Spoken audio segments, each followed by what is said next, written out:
అదే RTV app వార్తల్ని క్షణాల్లో చదివే అవకాశం ఉంటుంది. ఒక న్యూస్ పేపర్, ఒక టెలివిజన్ ఛానల్ మీ చేతుల్లో ఎప్పుడూ ఉంటాయి. పార్టీ పైన కార్యాచరణలు ముఖ్యంగా 14వ తేదీ పవన్ కళ్యాణ్ గారు ఈ 10 సంవత్సరాల జనసేన పార్టీ ఆవిర్భవించి 10 సంవత్సరాలు పూర్తి చేసుకున్న సందర్భంగా పార్టీలో జరిగిన ఈ 10 సంవత్సరాలు జరిగిన ఒడిదుడుకులు, ప్రభుత్వం ఎన్డీఏ ప్రభుత్వం ఏర్పాటు చేసి గౌరవనీయులు ముఖ్యమంత్రి నారా చంద్రబాబు నాయుడు గారు ముఖ్యమంత్రి అవ్వడం, అందులో భాగస్వామిగా ఉప ముఖ్యమంత్రిగా పవన్ కళ్యాణ్ గారు అవడం చాలా సంతోషంగా. ఈ గత 5 సంవత్సరాల పాలనలో అందరూ కూడా చూసాము, రాష్ట్రం అధోగతి పాలైంది, అన్ని రంగాల్లో కుంటుపడింది, అభివృద్ధి శూన్యం, సంక్షేమం పేరుతో సొంత పేరు తెచ్చుకోవడమే కానీ సంక్షేమం కూడా పూర్తిగా అమలు చేయకుండా ఫెయిల్యూర్ అయ్యారు.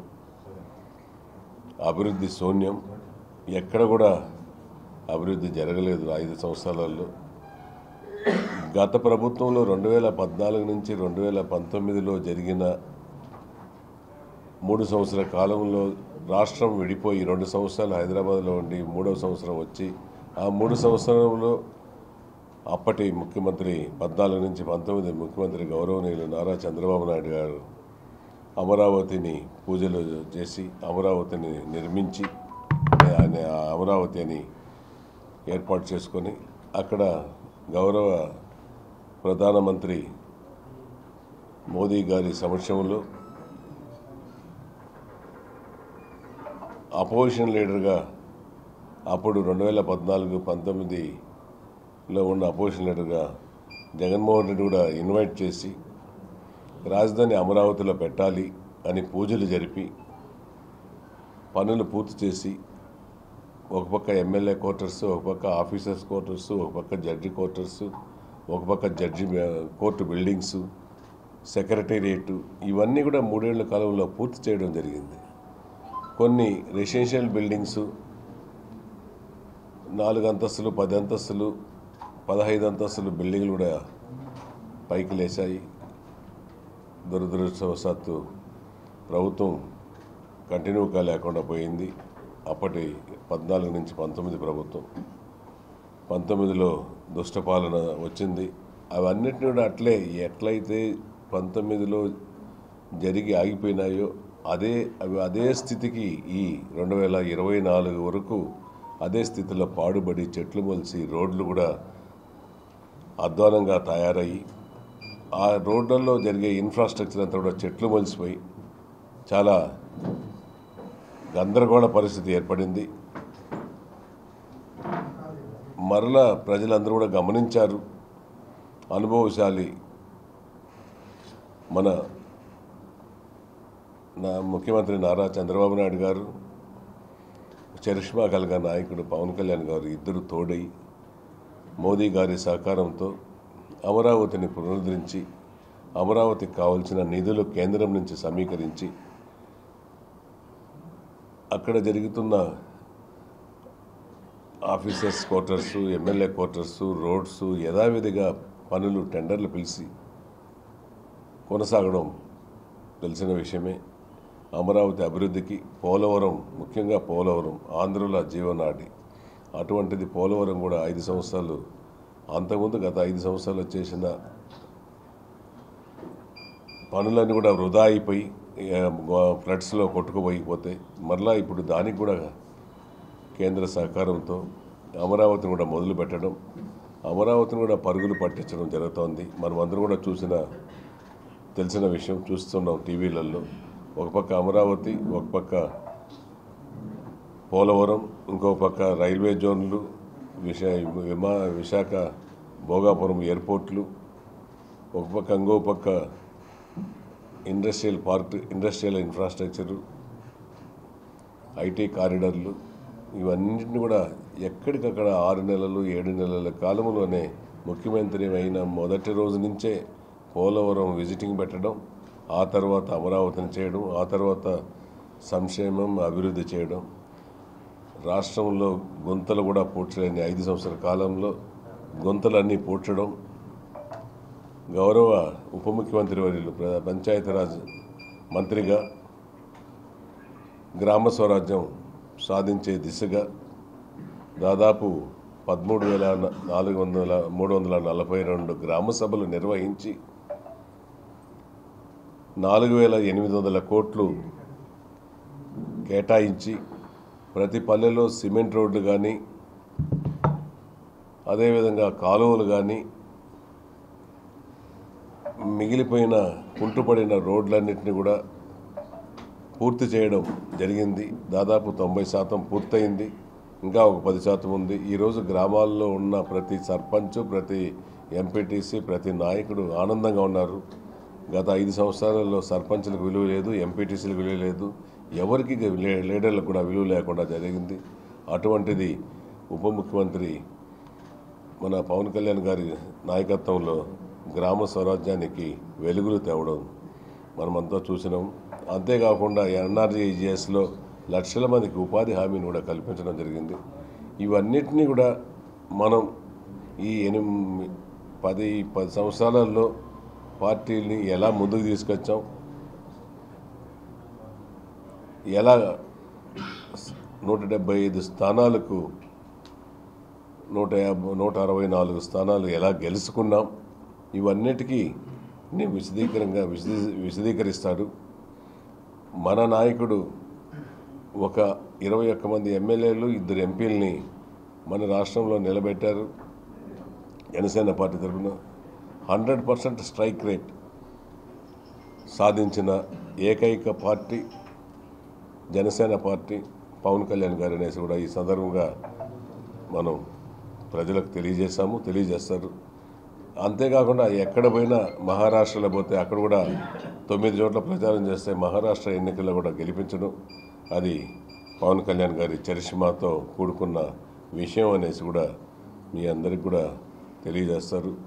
చాలా విషయాలు మన పార్టీ విషయాలు మన పవన్ కళ్యాణ్ మన నాయకుడు మనకు విశదీకరిస్తాడు. అందుకోసం ఇంకా చాలా ఉన్నాయి. అవన్నీ మన నాయకులు, సీనియర్ నాయకులు, మంత్రివర్యులు, ఎమ్మెల్యేలు, ఎంపీలు, రాష్ట్ర నాయకులు, జిల్లా నాయకులు అందరూ కూడా వస్తారు. ఇప్పుడు మన తిరుపతి జిల్లా 7 నియోజకవర్గాలలో 7 ఒక్కొక్క జిల్లా ఇన్ఛార్జ్ మన మనోహర్ గారు రావడం, మన చంద్రగిరికి మనోహర్ గారు రావడం, అదేవిధంగా గూడూరు సర్వేపల్లికి సురేష్ నాయుడు రావడం, అదేవిధంగా గూడూరుకి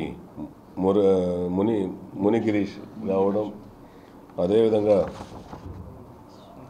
కాళహస్తికి శ్రీమతి తోట వినూత గారు రావడం, అదేవిధంగా సత్యవేడికి లావణ్య కుమార్ రావడం, తిరుపతికి సోదరులు రాజారెడ్డి రావడం, 7 మంది ఇన్ఛార్జీలు కూడా రావడం జరిగింది.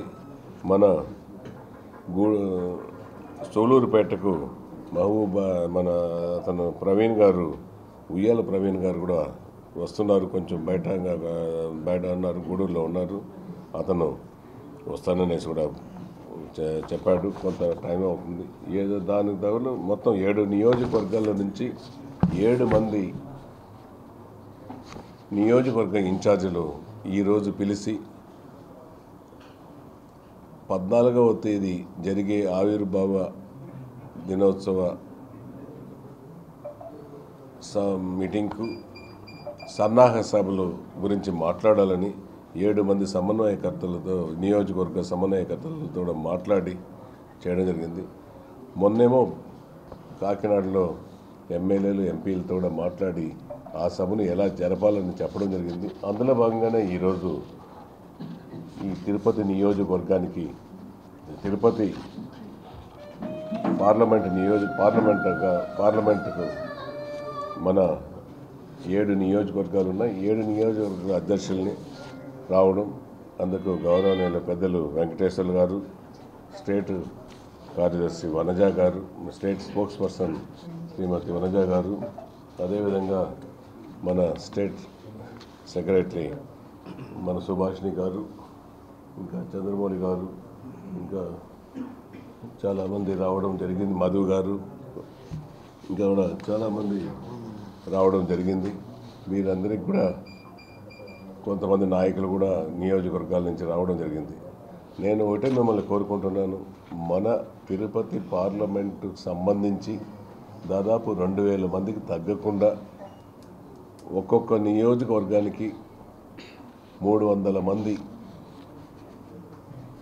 7 నియోజకవర్గాలకు 2100 మంది తప్పకుండా 14వ తారీఖు జరిగే జనసేన పార్టీ ఆవిర్భావ దినోత్సవానికి మీరందరూ కూడా పార్టీ క్యాడర్ని నియోజకవర్గంలో ప్రతి మండలానికి, ప్రతి పంచాయతీకి,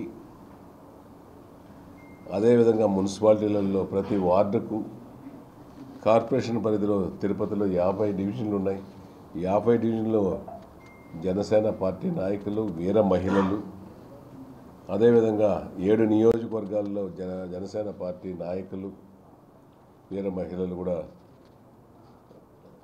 300 మందికి తగ్గకుండా ప్రతి నియోజకవర్గానికి 2100 మంది తప్పకుండా ఈ నెల పిఠాపురంలో 14వ తేదీ జరిగే పిఠాపురంలో 14వ తేదీ జరుగుతుంది.